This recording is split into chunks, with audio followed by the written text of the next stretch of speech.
Oke, kita mulai dengan pertanyaan pertama dari Misalnya gini, bahasa ada nih orang atau lembaga atau media gitu yang bilang, ada yang bilang nih ke kita seandainya gitu, di akhir tahun ini bakal terjadi krisis finansial gitu. Ah, kira-kira kita sebagai masyarakat apa yang harus kita lakukan?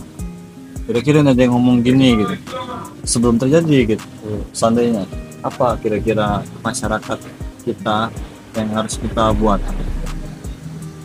ya, seandainya? kalau memang berita itu benar terjadi, ya harus mempersiapkan apa yang harus dipersiapkan. Kalau masalah finansial, ya siapkan finansial itu dari sekarang untuk menghadapi masalah itu kan. Oh, Sama kayak kamu mau kerja, harus mempersiapkan waktu harus mau ngapain. punya lamaran, Ya, surat-suratnya ijazah gitu ya. nah, Jadi pas udah mau ngelamar keterima ya nggak tahu juga lah ya. yang penting kan udah ada persiapan. Sama kayak dengan finansial sekarang, kalaupun memang itu harus dipersiapkan dari sekarang, ya harus dipersiapkan biar nanti nggak kebingungan kalau itu terjadi. Oh, oke, itu kalau terjadi nggak kebingungan. Kalau seandainya nggak terjadi, Ya nggak ada masalah gitu, ya nggak ada tetap masalah. harus dipersiapkan juga. Itu positif apa negatif? Ya kalau memang kau tahu beritanya dan kau mempersiapkan itu semua, ya artinya kan tindakan yang positif. Oh, itu positif, mempersiapkan itu sebelum terjadi. Kalau kau biarkan, kau tahu nih, tapi kau biarkan, Selalu aja gitu. ya udah siap lah kau dengan resikonya kan. Oh, Jadi segala sesuatu itu harus dipersiapkan. sebelum terjadi. Iyalah. Nah, biarkan aja, ya gitu-gitu aja. Senang enggak, sedih enggak, ya datar aja hidup ini gitu. Tapi nggak semua orang juga bisa mempersiapkan hal itu dengan matang. Ah, yang aku bingungkan tuh gini. Yang aku bingungkan tuh, ya kan banyak sih tipe-tipe orang kan. Satu legit, ya gitu ya. Itu bahasa gue. Satu legit, dua biasa aja, ada yang slow, ada yang pas respon gitu lah. Yang aku bingung tuh gini bang. Kenapa selalu berita finansial yang terjadi? Kadang-kadang di media, omongan orang, gosip-gosip, cerita-cerita di masyarakat pun juga sama. Kenapa demikian gitu? Mungkin hampir 80%. Karena setiap langkah yang kita lakukan itu kan butuh yang namanya finansial. Ya. Mustahil itu orang nggak butuh duit. Mhm. Walaupun ada yang bilang Ya, uang itu nggak ada dua mati, oke. tapi faktanya rasanya mau mati kalau nggak ada duit. Kan gitu. Kan masih hidup ya. Dia hidup karena cuma bernapas, jadi butuh duit ya. Ya iyalah. Oke. Nah, kenapa orang harus mempersiapkan itu semua? Ya sama seperti itu tadi, orang melamar kerja tapi nggak ada persiapan apa yang mau kau lakukan. Persiapan. Iya. Kau nggak tamat sekolah, kau mau kerja mana bisa kan gitu? Ya, bisa sih sebenarnya untuk nggak tamat sekolah mau Normal kerja lah, bisa. normalnya lah, Cuma normal. pada umumnya kalau orang mau kerja itu ya minimal kan ada ijazah. Kalau emang pengen kau berkembang kan ya. Nah, contohnya kalau kau nggak sekolah ya malah kadarnya, Nggak ada. pas makan jadinya sama kayak finansial. Ya kau nggak mempersiapkannya, ya antara kecekek sama kelilit utang di pinggang lah. Utangnya kelilit pinggang. Nggak tahu sampai kapan ya. Nah, ya gitu-gitu aja kan. Makanya Itu aja. semua harus dipersiapkan. Ya, sama kayak kita main YouTube gini kan mempersiapkan. Anjing itu tak ada lah. Nah, kalau masalah finansial itu berita kan masih berita, Ya, berita belum fakta. belum fakta. Masih angan-angan lah. Berita itu disampaikan kan karena adanya suatu dugaan. Aha, dugaan ya betul. Oh, kemungkinan nanti tahun sekian dan sekian akan terjadi yang seperti ini. Karena itu berdasarkan dari apa yang terjadi sekarang. Oke. Itu sih nggak salah. Tujuannya berita itu disampaikan untuk mempersiapkan kita kan gitu. Oh, kalau terjadi seperti ini kita tahu harus ngapain. Berarti si berita baik dong. Berita itu baik aja sih sebenarnya. Baik aja. Atau ada propaganda di balik media. Sejauh berita itu disampaikan dengan secara positif dan untuk kepentingan bersama, ya berita itu baik-baik aja. Baik aja.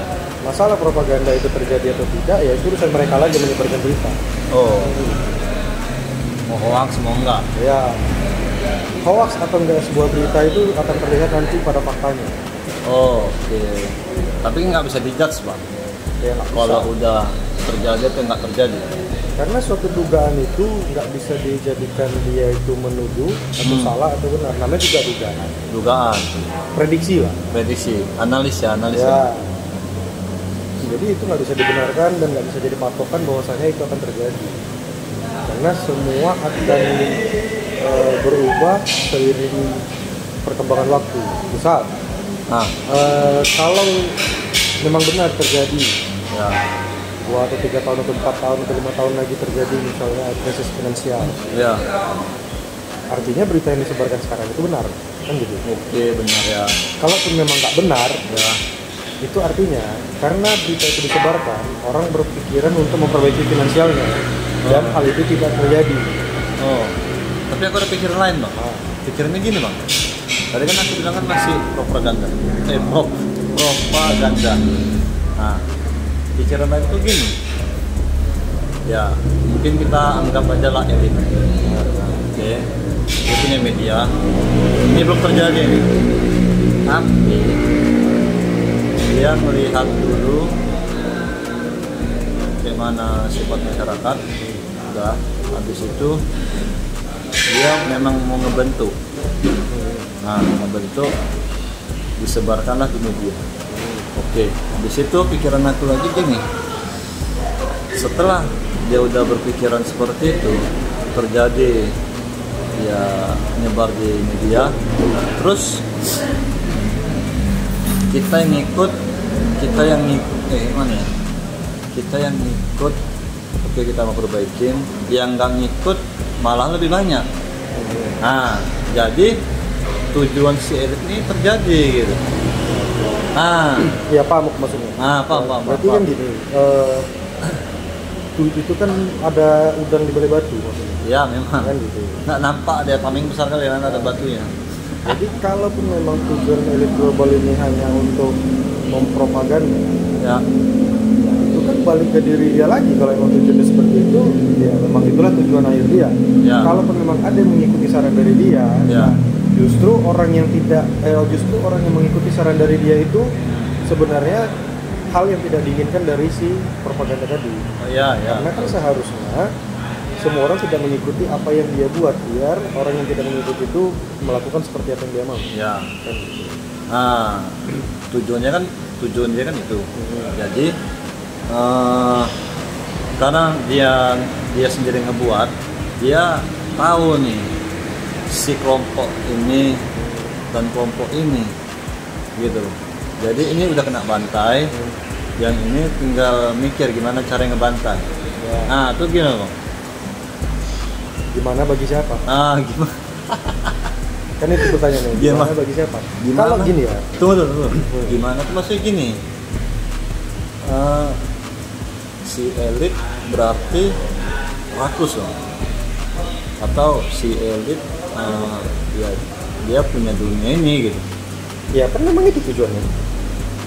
Dia kan mau menguasai. Makanya kan itu yang disebut dengan istilah propaganda itu tadi. Kalaupun memang dia seseorang kalau pengen menjadi sesuatu, Ya. Seseorang menjadi sesuatu.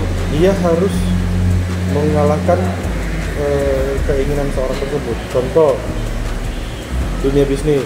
Ya. Di saat bisnis kau pengen berkembang, kau harus menjadikan bisnis orang lain secara nggak langsung.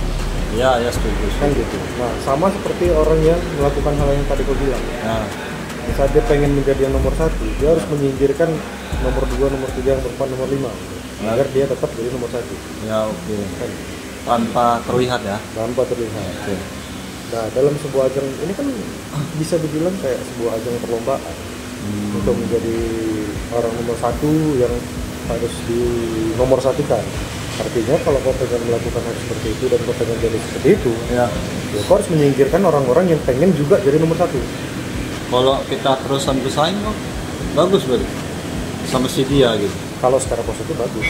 Positif bagus, tapi dia mungkin terlalu banyak senjata. Ada orang yang bersaing secara nggak sehat. Iya, ada. Ada juga orang yang bersaing secara oke. Kalau memang adu kepintaran, kita adu kepintaran kan. Tapi kayaknya lebih banyak orang beradu nggak secara sehat sih. Karena beradu secara sehat itu membutuhkan waktu yang agak lama. Ya. Itu dia. Makanya orang sekarang kan kalau pengen beradu jadi yang terbaik ya agak sehat lah cara permainannya. Yang penting dia menang. Yang penting dia menang. Dia harus mengangkat diri dia. Sama seperti orang yang melakukan propaganda. Ya. Contoh dia membuat isu. Ya oke. Dia nyebar isu nih. 5 tahun lagi krisis finansial Indonesia. Ya. Tujuannya apa? Bisa jadi tujuan dia itu biar orang tetap fokus untuk bekerja Oh oke, siap. dan menguntungkan si pengusaha tadi. Ya.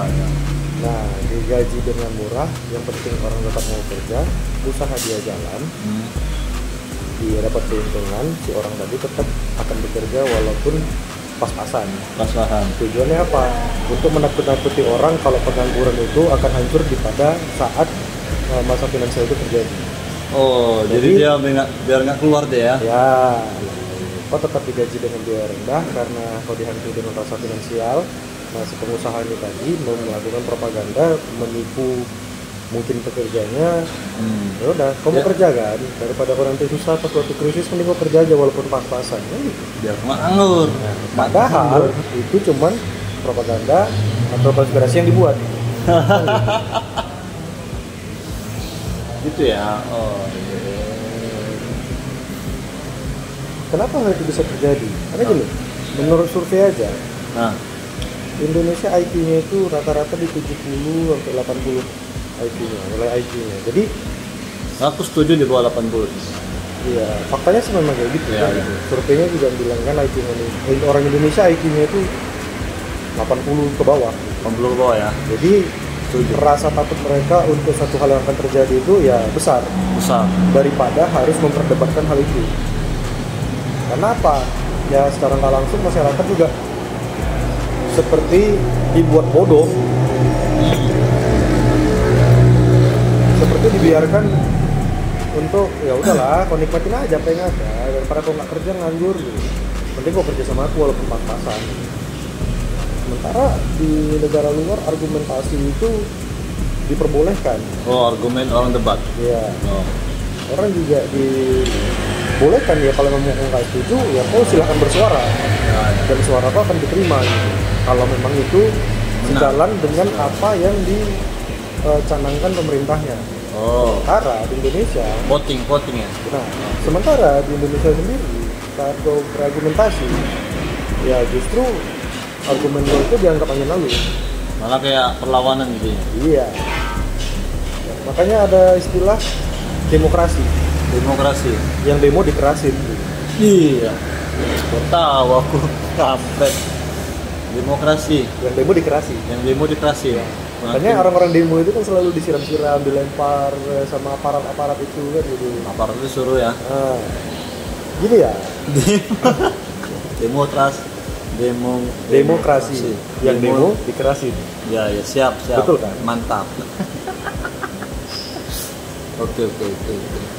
Harusnya gini ya. Kalaupun memang mereka itu ditugaskan untuk bekerja dan membela negara, Ya.